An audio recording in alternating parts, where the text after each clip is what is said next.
యాదగిరిగుట్టలో CM Revanth Reddy పర్యటన కొనసాగుతోంది. గతానికి భిన్నంగా సీఎం రేవంత్ పర్యటన గుట్టలో సాగిందని చెప్పాలి. ఇవాళ ఉదయం నుంచి కూడా గతంలో ముఖ్యమంత్రి ఆలయానికి వస్తున్నారంటే భక్తుల దర్శనాలన్నింటినీ కూడా ఆపేసేవాళ్ళు, వాహనాలను కూడా ఆపేసి ఇబ్బందులకు గురి చేయటం మనం చూసేము. కానీ ఇప్పుడు భక్తులకు ఎలాంటి ఇబ్బంది కలగొద్దు అని చెప్పి సీఎం ఇలాంటి నిర్ణయం తీసుకున్నారు అని ఎంపీ చామల కిరణ్ కుమార్ చెప్తూ ఉన్నారు. అధికారంలోకి వస్తే ఫ్యూచర్ సిటీని రద్దు చేసేస్తామని హరీష్ రావు లాంటి వాళ్ళు చెప్పడం చాలా హాస్యాస్పదంగా ఉందన్నారు.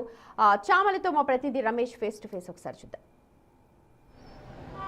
యాదగిరిగుట్టలో ఇవాళ సీఎం రేవంత్ రెడ్డి పర్యటన గత సీఎంల కంటే భిన్నంగా కొనసాగింది. గతంలో యాదగిరిగుట్టకు ఆ సీఎంలు వచ్చినప్పుడు మొత్తం కూడా భక్తులని అంతా కూడా ఆపడం, వాహనాలను ఆపడం, షాపులు మూసేయడం చాలా ఉండేది. కానీ ఇవాళ ఉదయం 9 గంటల ప్రాంతంలో సీఎం రేవంత్ రెడ్డి కొండకు చేరుకుంటే 9 గంటల వరకు కూడా దర్శనాలు కొనసాగాయి. ఒక సాదాసీదాలుగా కొనసాగింది. గత పరిస్థితికి ఇప్పటికీ భక్తులతో కూడా మనం బిగ్ టీవీతో మాట్లాడించడం జరిగింది. అంతా హర్షం వ్యక్తం చేయడం జరిగింది.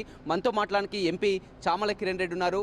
గతంలో కూడా చూడడం జరిగింది సీఎంలు ఇక్కడ గుట్టకు వచ్చినప్పుడు. ఈరోజు సీఎం రేవంత్ రెడ్డి చాలా హంగు ఆర్భాటం లేకుండా భక్తులంతా కూడా దర్శనం చేసుకోవడం, షాపులు తీయడం, వాహనాలు రావడం ఎలా చూస్తారు దీని? ముఖ్యంగా సీఎం రేవంత్ రెడ్డి గారు ఒక సామాన్యమైనటువంటి జెడ్పీటీసీ స్థాయి నుంచి ముఖ్యమంత్రి అయిండు.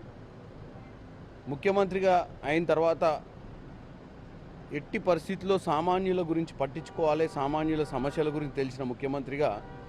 ఎందుకంటే గతంలో ఆయన కూడా ఎప్పుడన్నా ఇట్లనే దర్శనాలకు పోయినప్పుడు వీఐపీ వచ్చినప్పుడు ఆగుంటాడు. కాబట్టి ఆయన కంపల్సరీ ఇప్పుడు ట్రాఫిక్ కూడా మీరు చూసినట్టయితే హైదరాబాద్లో ట్రాఫిక్ ఈరోజు యాదగిరిగుట్టలనే కాదు, ట్రాఫిక్ని కూడా ఆపొద్దని చెప్పిండు. మధ్యాహ్నం ఒకసారి ఏదో ఇన్సిడెంట్ అయినప్పుడు ఆయన దృష్టికి వచ్చింది, నేనే చెప్పిన ఒకసారి ఇట్లా ఒక సోషల్ మీడియాలో ఇట్లా నడుస్తుంది, మన ట్రాఫిక్ని ఆపితే ఇబ్బందులు అవుతాయి, ప్రజల్ని ఇబ్బంది పెట్టే పనులు చేయడం వల్ల ఏం ప్రయోజనం అంటే నేను ఎప్పుడు చెప్పలేదని చెప్పి ఇమీడియట్గా అధికారులకు జనరల్ ట్రాఫిక్లోనే నేను కూడా పోతాను.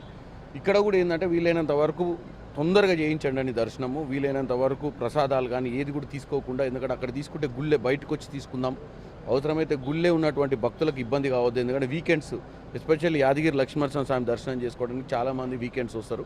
సాటర్డే కాబట్టి ఈరోజు ఎట్టి పరిస్థితుల్లో దర్శనాలు డిస్టర్బ్ కావద్దన్న ఉద్దేశంతో రేవంత్ రెడ్డి గారు నిన్ననే అధికారులకు ఆదేశం ఇచ్చారు. ఆ దర్శనాలకు భంగం కలగొద్దు, భక్తులకు కూడా ఇబ్బందులు పడొద్దు అని చెప్పి ఉద్దేశంతో ముందుకు తీసుకెళ్ళి